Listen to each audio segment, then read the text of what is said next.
Hey everyone, this is Tong, aka GoFishes, and I'm just going to give everyone an overview of this custom StarCraft II map called Marine Arena. So Marine Arena is a custom StarCraft II map that I really enjoy, and I think it's really fun. And this is a replay of last night's game with my brother. So when you start out, you're going to start out with an ally. In this case, my ally is my brother here. And there's 4 teams, 1 in each corner. And the goal is to eliminate all of them, so destroy their command centers and be the last one standing. So if your command center or your ally's command center ever gets destroyed, then you lose. So each command center will automatically produce Marines. They will produce at a rate, I think maybe 1 every few seconds. So you try to use those Marines along with upgrades and your mercenaries or heroes in order to try to defeat the opponent. So up here is your mineral count. Minerals are your main source of income. You get that by killing other people's units. So the more units you kill, the more income you'll have, the more minerals you'll have. And so generally the person with the most kills will be on top, and they're the ones who are most likely to win the game. You also get minerals automatically every 10 minutes. So those minerals can be used to then purchase different mercenaries, different upgrades in order to help you win the game. So go over mercenaries. They're just different units that you can pick and choose. Different mercenaries will cost different amounts of minerals. The more powerful they are, the more they will cost. And they will spawn automatically just like your Marines. And how often they spawn depend on how powerful they are. So you have your basic ones here that everyone usually starts out with: Zergling, Zealot, Marauder, and Sharpshooter. Personally, I like Zealots just because they're good against pretty much every other starting mercenary. So they're good against Marines, they're good against Pink's using Zealots, they're good against Marauders, good against Zerglings. So I like using Zealots. They're a general purpose really good early in the game. Some people may like Zerglings. Yellow's using Zerglings. My brother's using Zerglings in this game because they move really fast. They're good against Marines, but Zealots just kill them. That's why I don't like using them. You can also use them to burrow, give you sight. That's what my brother's doing here. It's a pretty neat trick. Usually I have Fog of War, so that's a good way to provide vision. And yeah. You also see Marauders. So Marauders are just, they can attack ground and air. A lot of people choose to use them because they mix well with Marines. You can stim pack them, upgrade them later on. But I don't use them that much. Another one you won't see in this game, but they are there and people will use them, is Sharpshooters. And people generally get them just because they have high range and high attack if you upgrade their attack a lot. So those are your basic mercenaries that people usually start out with. So early in the game, what I usually do is get a radar tower. So I scan all my opponent's bases just to get a sense of what mercenaries, what upgrades they have, so I can better counter them and optimize my mercenaries and upgrades to defeat them. So I get that early in the game. And these can also be upgraded to support towers later on, which allows for other things, other abilities like scanning, healing, mass recall, Merc Marines. I'll explain that later on. So that's what I do early in the game. The combination of Mercs that you have is pretty important to be able to defeat your opponent. So generally, you try to get some early kills. So see how everyone's going towards the center here. It's because generally a lot of people like going to the center, just because that's where everyone has to go through anyway. There's arena shops around here. There's elite mercenary shops which you can use to purchase different units, like other units, siege tanks or Vikings, whatever have you. This arena shop can provide marine upgrades later on. So and generally just a lot of people go through this area. The beacon in the middle can provide special abilities like healing your units. They can provide a shield that can protect your units. And getting early kills is really important because once you get that early lead, it's going to be hard for your opponents to overtake you. So generally I just like being aggressive. So I'm sending in my guys, my brother's sending in his Zerglings, his Marines to take care of these guys. So generally, it's just a good idea to get some early kills. These platforms on the side here are pretty important too. Just because once you get one of these towers here, XL Naga towers, they can provide vision to that side of the map. So that's pretty advantageous. You can also shoot from the ledge, and the opponents have to scan you in order to hit you. At the beginning, these platforms would be blocked by rocks. So generally, you try to kill those rocks as soon as possible, like at the start of the game. Just because, like for example, this guy doesn't have his rocks destroyed, and that's a bad idea because your enemy could just come in from and then stand on that ledge and hit you, and you can't hit back because of that rock. So it's a good idea to kill that rock. So yeah, CR changed to hybrid destroyers. So basically what's happening is that the combination of mercenaries between you and your teammate is pretty important if you're focusing on a merc build, which we usually do. Hybrid destroyers, I just like them because they're good against light, they're good against mechanical, they have high range, and they can attack air and ground. My brother is choosing to go with Reavers here, which are pretty good as well, just because you can upgrade their armor, their health, and they're just tanks. They can just be out in front and soak up damage. They can be really difficult to stop once you have high armor. So just to give more of an overview of the different mercenaries you can get. Zerglings can be upgraded to cracklings or tanklings, which are just tanklings that have more health, cracklings have more attack speed, and basically the more that you have, it looks like my brother's going to kill that merc compound. That's generally a good idea so that you're forcing him to rebuild his merc compound. And if it's exposed like that, then that's definitely a good idea. But back to this, yeah, cracklings, tanklings, if you upgrade their armor and weapon speed, they can be really a force to be reckoned with. Zealots can be upgraded to warp zealots. I think that's what Pink has done here, warp zealots. They're basically just more powerful versions of zealots that can blink towards your units and be really fast at attacking. So they're good against a lot of light units, Marines, Marauders, anything bio. So sometimes I choose to use them as well, except that they can't attack air. So, but not a bad choice. There's also Marauders can be upgraded to Marauders, which are just the more powerful versions of Marauders. They were good against bio. I don't really use them, but a lot of people choose to use them as well. And I've never seen Rangers before, but they're there. Again, sharpshooters, if they were here in the game, some people like to go with snipers, just because if you upgrade their damage a lot, their range a lot, they can be pretty powerful, hard to stop. Tier 2 mercs include roaches, which can be upgraded into beetles. So a lot of people like to armor up their roaches and just burrow under some units, pop up, and then pop back down. They can be hard to stop if you do that, but they can only attack ground. I personally don't use them that much.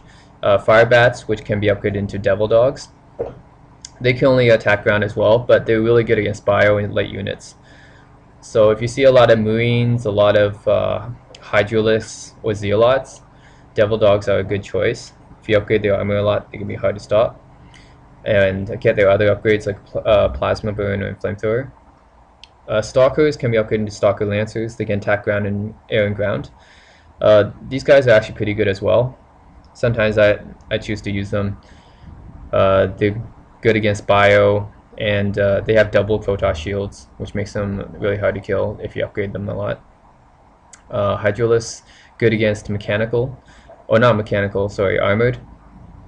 And I don't usually upgrade into Brutalists because the spawn time increases substantially, but you just keep them at Hydralisks, upgrade the weapons a lot, and they will do a lot of damage, basically, because you're saving money by not upgrading them. And once you get a Brutling ability, those Brutlings inherit those upgraded tributes. So Stalker, Lancers, and Hydralisks are a pretty good combo as well. So tier 3 units will be like Well, what's going on here? Yeah, so basically weavers, hybrid destroyers, we already gone through. Yeah, he's not going to be able to stop that. You can also get Goliaths, which are good against air and armored, and Immortals, which do really high damage and are pretty good counter against stalkers. Anything mechanical, they're pretty good. They can attack air and ground as well. And once again, everyone's going to the middle. As you can see, that's where a lot of the battling. We begin to do a lot of kills. So usually you can just pass through the middle, or you pass through one of these platforms at the side to get to the opponent. So you can put like armies there, like green has done, just to stop the opponent. And increasing spawn rate, that's another ability. This one here increases spawn rate of mercenaries. If you're focusing on a merc build, that's definitely advisable because your guys spawn faster. And again, you have the air units, so Mutalisks, Wraiths, and Void Rays. I don't use them that often, but if you see all your opponents using just ground units, that could be a good idea. Mutalisks, they have chain damage, so they're really good against Marines, light units. Wraiths, good against other air units. Void Rays can be really powerful, right, in groups. But generally I don't use air because it's just really expensive, like 2,000 minerals. That's quite a bit. And if they ever kill your compound, it still takes a lot to rebuild it. So yeah, those weavers just cleaving through those marines. It could be hard to stop. Yeah, another thing you notice here is that this guy has a Dark Templar, which is a hero. So a lot of people use Dark Templars just because they're cloaked, and some people upgrade them a lot, level them up a lot so they can get a lot of kills.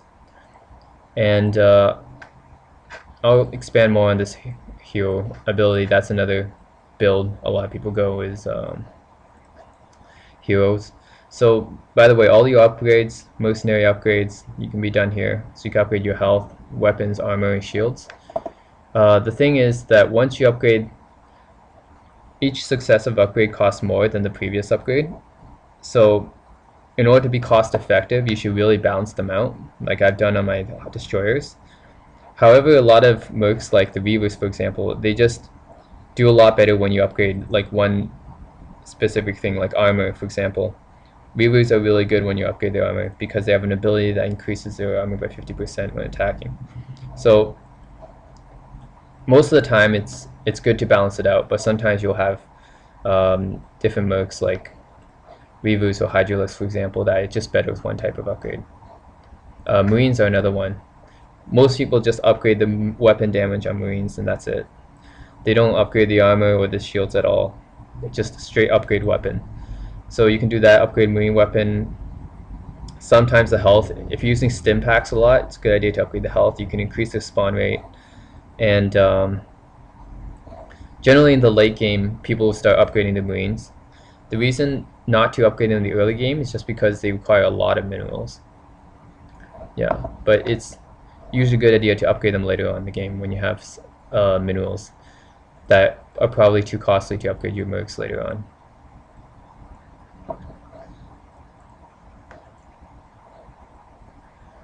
Yeah, so green's trying to going on this kill here.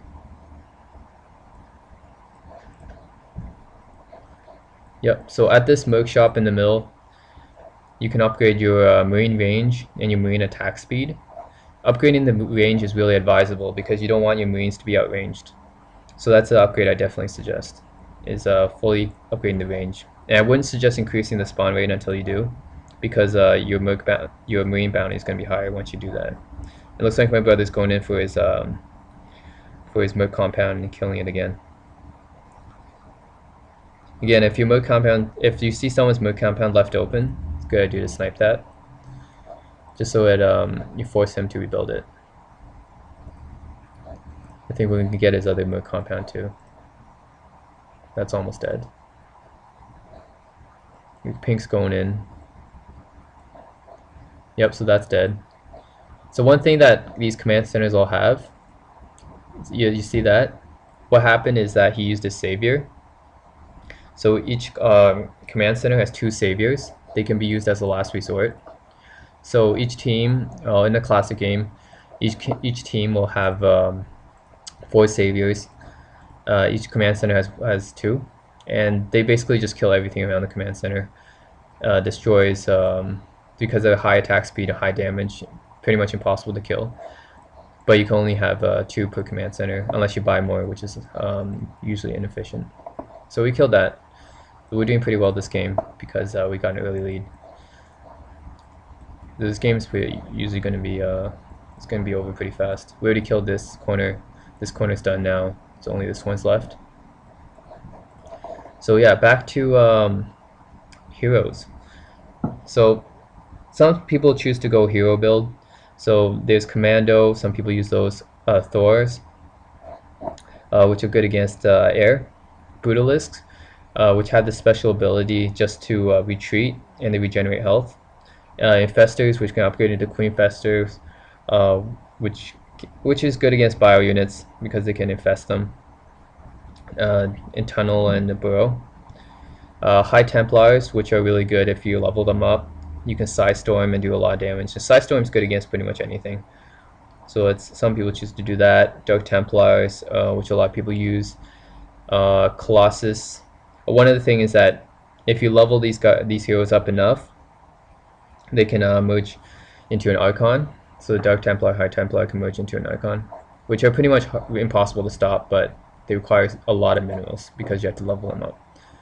So heroes can be leveled up to make them more powerful. So Colossus, which can morph into Chibi Colossus, good against small units, Marines, light units. The thing is, I don't like hero build is that you do have to really focus on the heroes. You won't have any minerals left over to really upgrade your Marines or your Mercs at all. So people generally just go to just upgrade the Mercs like I'm doing. So my guys have pretty hefty upgrades by now. 7 weapon, 3 armor.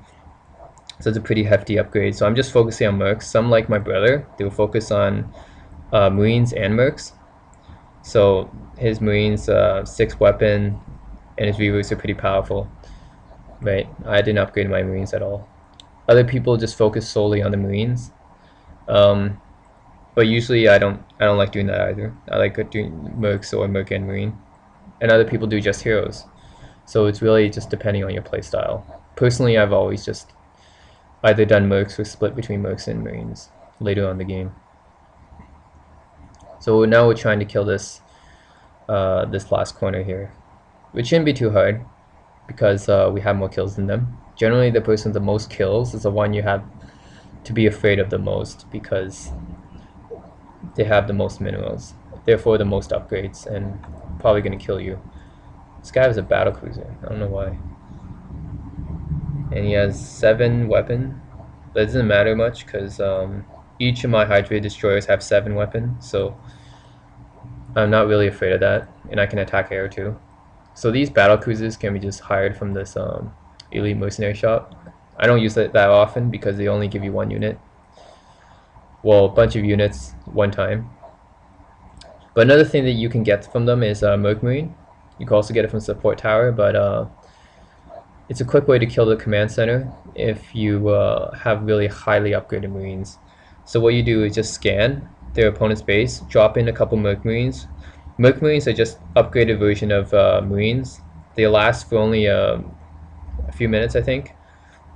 But if you can use them quickly and just focus down the command center, you can kill them really quickly if you use them that way. We don't have to do that this game, but there's been games where me and my brother just Merc Marine drop them, focus the command center, and just quickly kill them that way. Yeah, so they're gonna be on the ledge, try to attack us, but it's probably not gonna work. It's not gonna do much. So sometimes people also like to upgrade their command centers into planetary fortress. That's just like turtling, and then just upgrade the planetary fortress or add bunkers or missile turrets. But that's just delaying the inevitable because they're not offensive techniques. Especially if it's sudden death, it's not going to do you any good just to upgrade your planetary fortress or build more defense structures. Because, yeah, It's not going to help you offensively at all. In this battle cruiser, you see, it's not doing anything. I don't know why he chose that. And looks like my brother's going in. Use the savior. I think my brother was going in for this mid compound here. It's going to snipe that. Another thing these radar towers do is to give you an idea of whatever nearby units are lurking around. So I always like to get that early. So you try to sidestorm that. Didn't work. That mud compound's now dead. So it shouldn't be too hard for us to just kill the remaining guys. Because we still have a lot, well, I still have a lot of guys, both sending in his. Shouldn't be too hard for us to wrap up this game. Again, the early lead is really important. Yeah, he left the game. So now it's just green. The early game is really important just to get an early lead. Once you have that early lead, it becomes hard to overcome. Like even his saviors couldn't do much. Like this compound's gonna die fairly quickly. Like he saviored again, but he didn't even kill all my guys. They're pretty powerful at this point. Once you know that the team has used up 4 saviors, you pretty much know that they have no saviors left, so you can just safely send all your guys in. Don't try to send all you guys in if you know they have saviors, because they will definitely use it. Yeah, so we took care of that. This game is pretty much done.